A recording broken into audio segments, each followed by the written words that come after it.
stotino okrog obleteli, brez da bi v strujo prišli.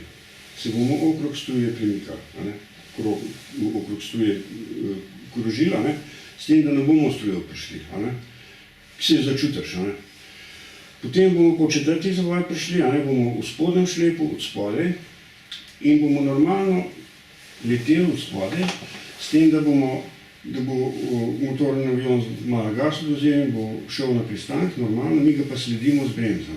Naša naloga je samo to, da imamo štrk zategnen, da naredimo, malo ga bomo že naredili, ampak predosti ga ne smemo. Tako da mi pariramo s to bremzom in samo sledimo lepo, se bližamo pod strujo, skupaj s šleparjem do zemlje. In mi bomo prej prišli, rečemo, 1 meter visok nad zemljo, šlepar bo mogoče še malo višji, ko bo večja brzina, in mi samo lepo zemljo gledamo in lepo čakamo, in ker nam obojni naenkrat skoraj pristanemo in potem, ko bomo lepo pristali, lepo odpremo. Vi boste leteli, jaz bom samo govoril. En štart sprednje kabine, pa samo pa za menadom, jaz sem spred. Tako da, ker vi boste pa zadnje prvič pa zato, da bolj vidite. Smo fertik. No, jaz bi še par stvari rekel.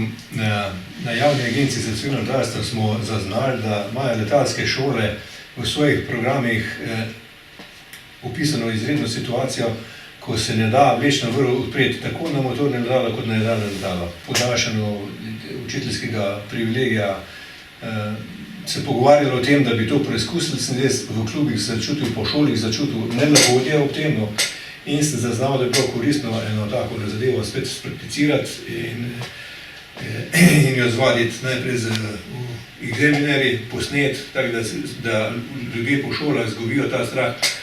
Moram pa reči, da ko sem jaz bil enkrat na izpitnem letu z Branetom Brodnikom tule, ki je podaljševal svoj učiteljski privilegij, to s tako lahkoto naredil ta let in mi ga prikazal, tako da sem se odločil, da bomo to izvadili na tem mestu v Rescah.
Namen je to bil, da povečamo varnost letenja.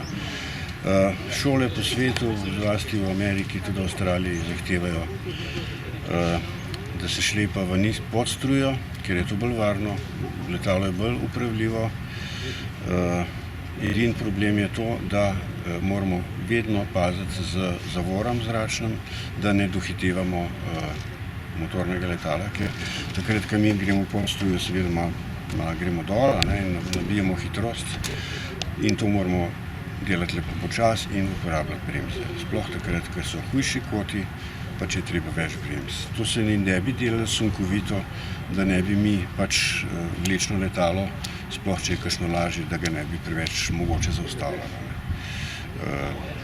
Mi že kar naprej nekako vemo, kdaj bo vrv se sprostila in zato moramo pač skozi z ročnimi zavorami pač vzdrževati, da je vrv napeta.